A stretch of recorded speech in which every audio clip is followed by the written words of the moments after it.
Hey guys, আসসালামু আলাইকুম। আশা করছি আপনারা সবাই ভালো আছেন। মাস্টার ক্লাস সিরিজের নতুন আরেকটি এপিসোডে আপনাদেরকে স্বাগতম। আর এই মাস্টার ক্লাস সিরিজের মাধ্যমে আমি কিন্তু স্টেপ বাই স্টেপ এভরিথিং আপনাদেরকে দেখানোর ট্রাই করি। কেউ যদি আমার এই মাস্টার ক্লাস সিরিজটার প্রত্যেকটা ভিডিও ফার্স্ট টু লাস্ট দেখে তাহলে কিন্তু তাদের এই ফ্যাশন ডিজাইনের কোনো কিছু বানানোর ক্ষেত্রে, মেক করার ক্ষেত্রে কোনো ধরনের প্রবলেম হওয়ার কথাই না। তো বেশি কথা না বাড়িয়ে আমরা স্টার্ট করি ভিডিওটা। আজকের ভিডিওর টপিক্সটা হচ্ছে আমরা পেটিকোট কীভাবে খুব ইজিলি আপনি স্টিচ করতে পারবেন এবং সেটা কাটিং থেকে শুরু করে স্টিচ পর্যন্ত আমি স্টেপ বাই স্টেপ আপনাদেরকে এই এপিসোডের মাধ্যমে দেখানোর ট্রাই করব। তো আজকের পেটিকোটটার যদি আপনি মেজারমেন্টটা বুঝেন তাহলে যে কোনো পেটিকোট আপনি খুব ইজিলি কাটিং করতে পারবেন। কিন্তু তো আমাদের কমপ্লিটলি অ্যাট ফার্স্টে কাজ হচ্ছে পেটিকোটটা কতটুকু লম্বা হবে আর কতটুকু কোমরের মাপটা হবে। পেটিকোটের কোমর কিন্তু ফিটিংস হয়, পেটিকোটের কোমর কিন্তু সালোয়ারের মতো লুজ হয় না। তো এটা একটু মেজারমেন্টে রাখবেন। তো আমি আজকের পেটিকোটটা বানাবো যেটা 35 ইঞ্চি লম্বা, আর কোমরটা 22 ইঞ্চি সিঙ্গেলে, আর ডাবলে প্রায় 44 ইঞ্চি। একটু লুজ বানাবো, যার জন্য আমি বানাচ্ছি উনি একটু লুজ পড়তে পছন্দ করেন, তো ওনার জন্য লুজ বানাবো। ওনার কোমরটা প্রায় 40-এর মতো, বাট আমি 44-এর মতো বানাচ্ছি। উনি বলছিল উনি একটু লুজ পড়বে, তো ওই হিসাব করে তাহলে আমাদের পেটিকোটের কোমরটা যদি 44 হয়, ডাবলে আসতেছে 22 ইঞ্চি। তাহলে এখন ফার্স্ট মেজারমেন্টটা কী হবে আমাদের? 22 ইঞ্চি যেটা আছে, পেটিকোটটা কিন্তু ছয় ভাগ হয়, বাট কিন্তু আপনি যদি টেকনিক্যালি দেখেন পেটিকোটটা কিন্তু 8 ভাজে কাটিং হয়, কারণ 8টা পার্ট হবে। এখানে কিন্তু আমি পেটিকোটের কাপড়টাকে খুব সুন্দরভাবে আয়রন দিয়ে ডাবল ভাঁজ করে রেখেছি। এ পাশে খোলা অংশটুকু আছে যেখানে 4টা পার্ট আছে, আর এ পাশে বন্ধ অংশটুকু আছে যেখানে কাটিংয়ের অংশটুকু নাই। তো এ পাশ থেকে যদি দুটো অংশ হয় ডাবলে কিন্তু 4টা পার্ট হবে, আর এ পাশ থেকে 4টা অংশ তো হবেই। তো তার মানে 8 ভাগ হয়। তার মানে আমি যদি পেটিকোটের অর্ধেক অংশ নিই 22, এটাকে আমি বরাবর 4 ভাগ করব। 4 দিয়ে ডিভাইড করলে কতটুকু হয়? 5.5-এর মতো হয়। কিন্তু মানে 5 থেকে আরও হাফ ইঞ্চি বেশি, 5.5-এর মতো। 5.5কে 4 দিয়ে গুণ দিলে তারপর 22 ইঞ্চি হবে। তার মানে আমি পেটিকোটের একটা অংশ কাটবো 5.5-এর মতো, আর একটা অংশ কাটবো 6.5-এর মতো।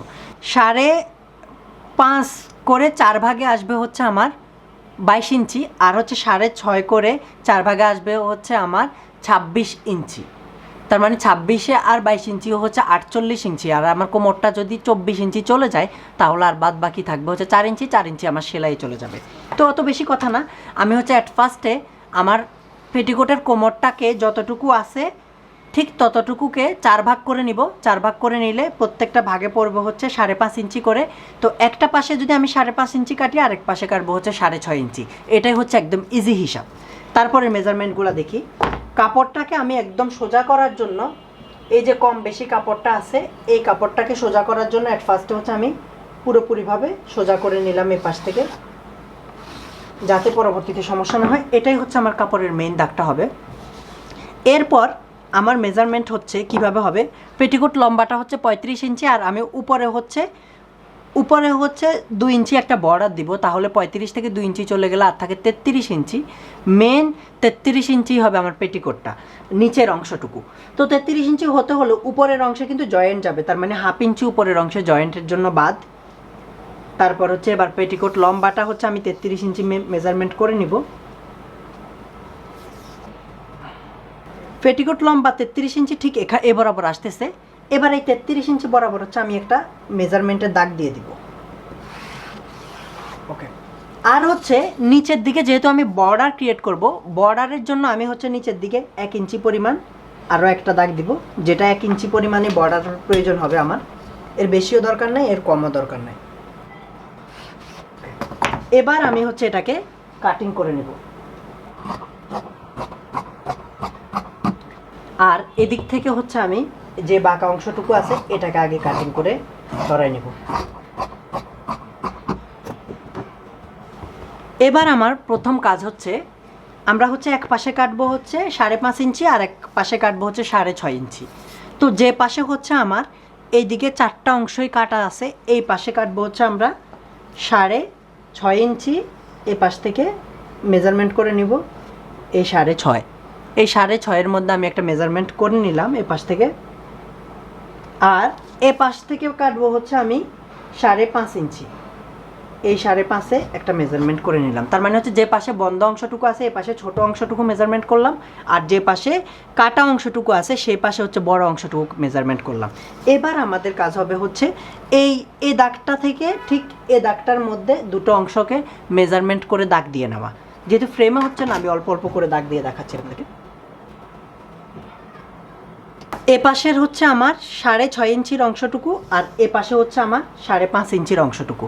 এই দুটো দাগকেই হচ্ছে আমি এই ফিতাটা দিয়ে টেনে নিয়ে এবার যে দাগটা হয়েছে এ দাগ বরাবর হচ্ছে আমি দাগ করে নিব। বা আপনার কাছে বড় স্কেল থাকলে স্কেল দিয়েও দাগ দিয়ে দিতে পারেন। এবার দাগ দেওয়ার পর আমি হচ্ছে সোজা এবার এটাকে এ পাশ থেকে ও পাশ পর্যন্ত কাটিং করে নেব।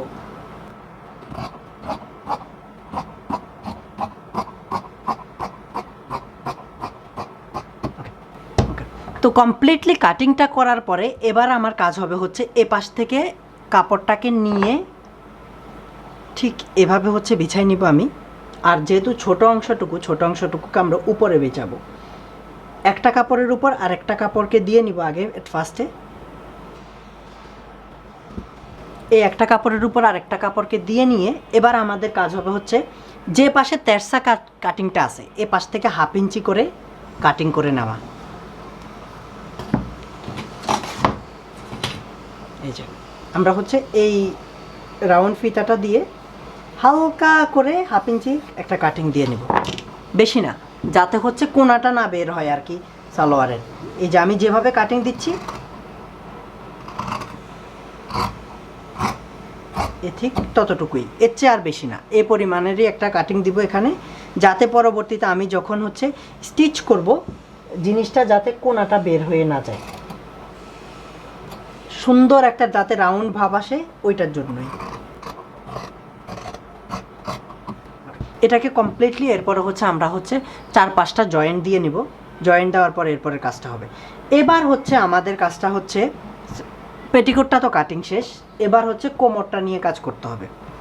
কোমরটা কমপ্লিটলি হবে 22 ইঞ্চি ডাবলে। তো এবার হচ্ছে আমি কোমরটা যখন কাটিং করব 2 ইঞ্চি যেহেতু একটা বর্ডার হবে, তার মানে হচ্ছে আমি 2.5 ইঞ্চির মতো রাখবো এদিকে।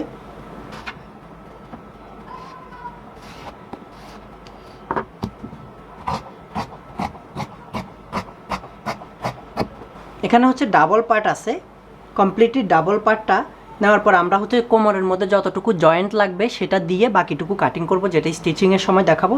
এটা দিয়ে আমরা হচ্ছে কোমরের পার্টটা সেলাই করব, আর এই দিকে যে কাপড়টা আছে এটা দিয়ে আমরা হচ্ছে ফিতা বানাবো।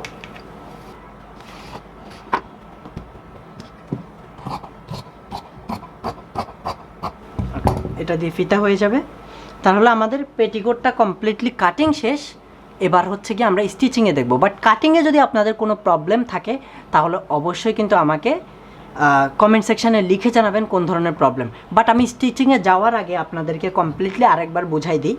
আমার পেটিকোটটা লম্বা হচ্ছে 35, পেটিকোটের কোমরটা হচ্ছে 44, যেটা হচ্ছে ডাবলে আসতেছে হচ্ছে 22 ইঞ্চির মতো। তার মানে 22টাকে আমরা হচ্ছে ডিভাইড করব হচ্ছে 4 দিয়ে, সব সময় 4 দিয়ে ডিভাইড করার পরে কোমরটা যতই হবে সেটাকে আমি 4 দিয়ে ডিভাইড করব, তাহলে আমার আসতেছে কত 5.5-এর মতো। 5.5, তো আমি যদি পেটিকোটের একটা পাশে যদি 5.5 কাটি আর একটা পাশে কাটবো হচ্ছে 6.5, কারণ হচ্ছে এদিক থেকে এদিকে একটা পাশে 1/2 ইঞ্চি পরিমাণ 1 ইঞ্চি পরিমাণ হচ্ছে ডিফারেন্স থাকবে।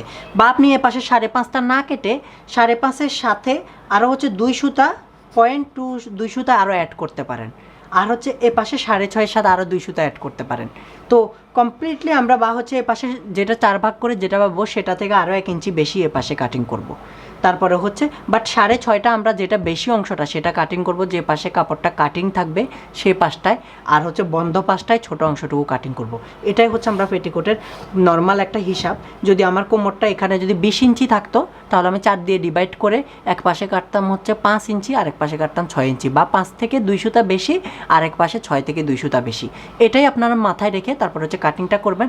আর লম্বা মেজারমেন্টটার ক্ষেত্রে যেহেতু 2 ইঞ্চি চলে যাবে হচ্ছে আমার উপরে বর্ডারের ক্ষেত্রে, তাহলে পেটিকোটটা লম্বা থাকবে 33 ইঞ্চি, উপরে জয়েন্টের জন্য 1/2 ইঞ্চি, নিচে বর্ডারের জন্য 1 ইঞ্চি, তার মানে 33-এর সাথে 1.5 ইঞ্চি যোগ হলে 34.5 ইঞ্চি আমাদের নিচের পার্টটা লাগবে, আর উপরের পার্টটা হচ্ছে 2 ইঞ্চি। যেহেতু বর্ডার, আমরা হচ্ছে 2.5 ইঞ্চি বর্ডারটাকে কাটিং করব। এটাই হচ্ছে পেটিকোটের কমপ্লিটলি একটা ছোটোখাটো হিসাব। আর বাদ বাকি সেলাই কীভাবে করতে হবে সেটা তো আমি আপনাদেরকে মেশিনেই দেখাবো।